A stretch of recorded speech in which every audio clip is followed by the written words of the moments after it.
সুপ্রিয় দর্শক, নিয়ে চলে এলাম আরও একটি নতুন ভিডিও। তবে এটা কোনো আবহাওয়াজনিত ভিডিও নয়। এই ভিডিওর মাধ্যমে আপনাদেরকে দেখাবো দানা ঘূর্ণিঝড় কতটা ক্ষতি করেছে চাষি ভাইদের, সেটা কিন্তু আপনাদের সঙ্গে শেয়ার করব।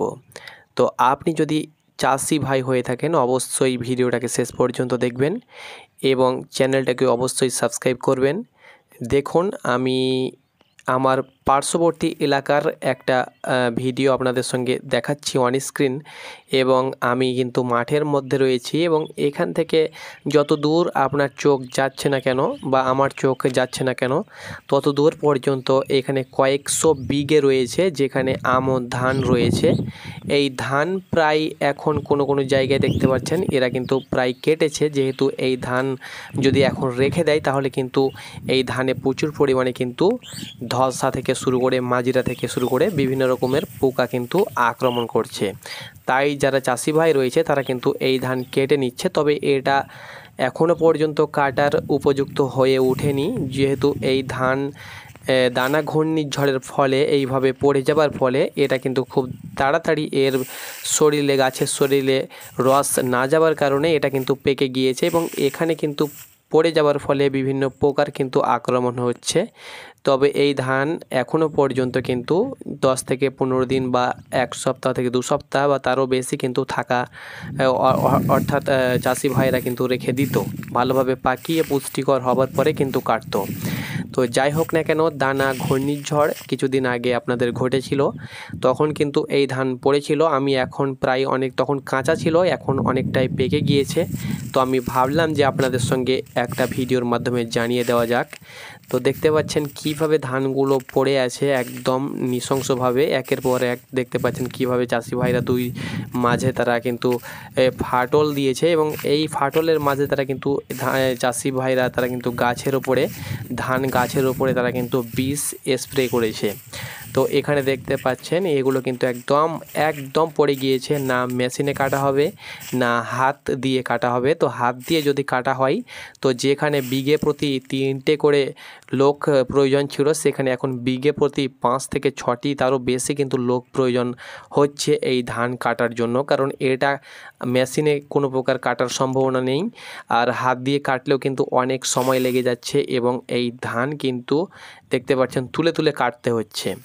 তো এখানে কয়েকশো একর আমার আশেপাশে যেখানে আমি রয়েছি এখানে কয়েকশো বিঘে ধান রয়েছে, একদম পুরো মাঠকে মাঠ আমন ধান। কেউ নানান রকমের ধান রয়েছে, কেউ মিনিকেট রয়েছে, কেউ স্বর্ণা, কেউ সিএম, দেখতে পাচ্ছেন এক এক দিকে এক এক রকম নাম রয়েছে। তবে এই ধান এখানে যেগুলো পড়ে গিয়েছে আমার পার্শ্ববর্তী, আমি যতটা দেখতে পাচ্ছি এখানে কিন্তু প্রায় সব জমিই কিন্তু ধান মোটামুটিভাবে একদম পুরো জমি কিন্তু একদম পড়ে গিয়েছে। এখানে দেখতে পাচ্ছেন সবাই আস্তে আস্তে কাটতে শুরু করেছে, কেউ এখনও পর্যন্ত কাটেনি। কিন্তু এই মাঠ যত দূর পর্যন্ত চোখ যাচ্ছে প্রায়, আমি আপনাদেরকে বলবো না যে প্রত্যেকটি জমির ধানই পড়ে গিয়েছে, এটা না। যেই সব জমিতে প্রচুর পরিমাণে ধান হয়েছিল, গাছ একদম ভারী হয়ে গিয়েছিল এবং সেখানে দানা ঘূর্ণিঝড় লাগার ফলে কিন্তু ধান পড়ে গিয়েছে। তবে আমি যে জায়গাতে আছি এই জায়গার প্রত্যেকটি জমি কিন্তু এভাবে দেখতে পাচ্ছেন একদম ধান পড়ে গিয়ে একদম ষাট হয়ে গিয়েছে। তো আমি জানি না আপনি কোন জেলা থেকে ভিডিওটি দেখছেন, অন্যান্য জেলায় হয়তো এইরকম ক্ষতি হয়েছে কি জানি না। তবে সরকার এক্ষেত্রে কোনো প্রকার পদক্ষেপ নেয়নি। চাষি ভাই এখানে রয়েছে বিভিন্ন, তবে চাষি ভাইয়ের কাছে আমি মাইক্রোফোনটা নিচ্ছি না বা চাষি ভাইয়ের সঙ্গে আমি কথা বলছি না, কারণ তার মন খারাপ হয়ে আছে এই ধান পড়ে যাওয়ার কারণে এবং সে কিন্তু খুব চিন্তিত। তার এই বছর কিন্তু প্রচুর পরিমাণে ফসলের ক্ষতি হয়েছে, শুধু এই মাঠ বলে না বা এই জমি বলে না, তার কিন্তু 5 থেকে 6 বিঘে জমি রয়েছে। তো প্রত্যেকটি জমিরই কিন্তু এই অবস্থা, প্রায় অর্ধেক জমির এই অবস্থা, কিছু কিছু জমি হয়তো বেঁচে গিয়েছে। তো সরকার কোনো প্রকার এইভাবে পদক্ষেপ নেয়নি যে চাষি ভাইদের পাশে দাঁড়াবার জন্য বা চাষি ভাইদেরকে সাহায্য এখনও পর্যন্ত কিন্তু তারা পায়নি। আমি যে জায়গাতে ভিডিওটা করছি তারা কিন্তু এখনও পর্যন্ত কোনো প্রকার সাহায্য পায়নি। তবে অন্যান্য জায়গার হয়তো সাহায্য পেয়েছে কি সেটাও আমি জানি না। তবে অবশ্যই আপনি কমেন্ট করে জানান যে আপনি সরকারের কাছ থেকে কোনো প্রকার অনুদান স্বরূপ কোনো টাকা পেয়েছেন কিনা, সেটা অবশ্যই আপনি জানাবেন।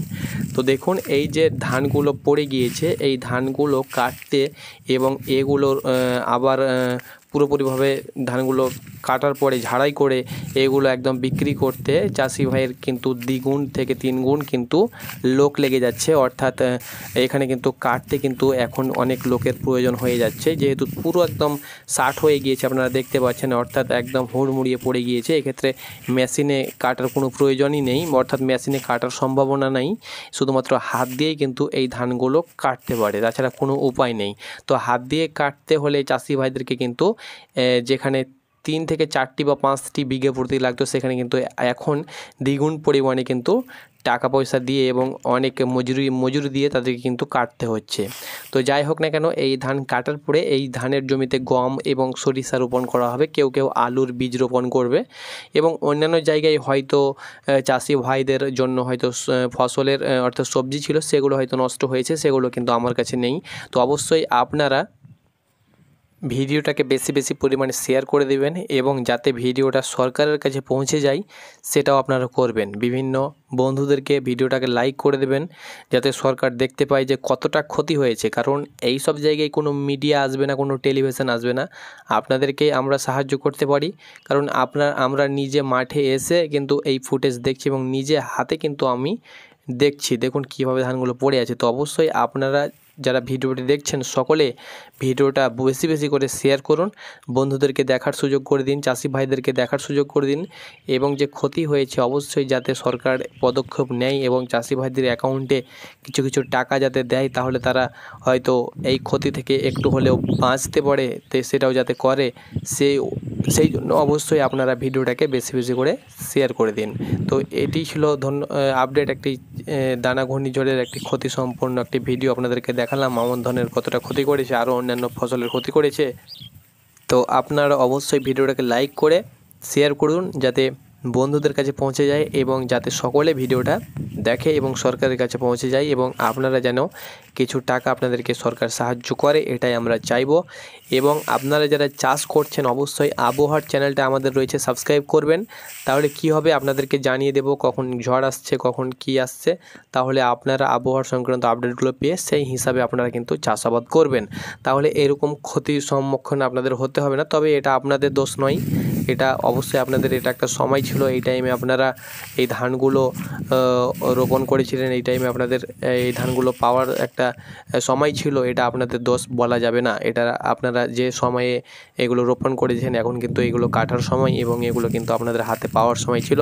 তো যাই হোক, সরকারকে এটা কিন্তু পদক্ষেপ নিতে হবে এবং আপনাদেরকে অ্যাকাউন্টে কিছু টাকা দিয়ে সাহায্য করতে হবে যাতে আপনাদের ক্ষতিপূরণটা একটু হলেও আপনাদের সাহায্য হয়।